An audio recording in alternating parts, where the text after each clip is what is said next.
Guys আজকে গেমেডুক্সি video বানানোর জন্য এমন টাইমে আমাকে মইনুল ভাই ইনভাইট করতেছে, তারপর একটা একবার কেটে দিই, তারপর আবার ইনভাইট করতেছে, তার জন্য তার গ্রুপে যাই। গ্রুপে যাওয়ার পর কি হয় সেটা তোমরা নিজের চোখেই দেখো। আরে তাওসিফ ভাই, তোমারে আর দিতেছি, তুমি আসতেছো না কেন? আরে ভাই একটা ভিডিও বানানোর জন্য গেমেডুক্সি, তার জন্য একটা কেটে দিছি। আচ্ছা বলো কি বলবা? আরে ভাই, তোমার এক সাবস্ক্রাইবার তোমার সাথে অ্যাড হওয়ার জন্য পাগল বানাই ফেলতেছে আমার।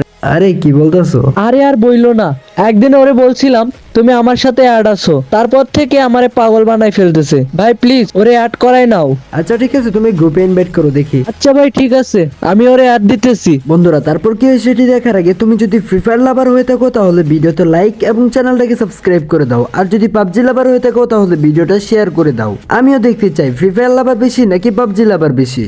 আরে তৌসিফ ভাই বিগ ফ্যান ভাই, আমি আপনার অনেক বড় ফ্যান থ্যাংক ইউ ব্রো, তোমাদের জন্য মন থেকে অনেক অনেক ভালোবাসা। ভাই। আপনি কি আমার একটা ইচ্ছা পূরণ করবেন ভাই? প্লিজ না করেন না হ্যাঁ বলো, আমার সাধ্যমতো হইলে আমি অবশ্যই পূরণ করব।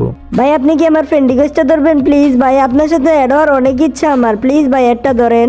ও আচ্ছা এই ব্যাপার। আরে দেখো তোমাকে আমি ফ্রেন্ড রিকোয়েস্ট পাঠাই দিছি। ওই ভাই তুমি আমার সত্যি সত্যি ফ্রেন্ড রিকোয়েস্ট পাঠাইছো, থ্যাংক ইউ ভাই, থ্যাংক ইউ। আরে এটা কোনো ব্যাপার না গাইজ, সবাই ভিডিওতে লাইক এবং চ্যানেলটাকে সাবস্ক্রাইব করে দাও।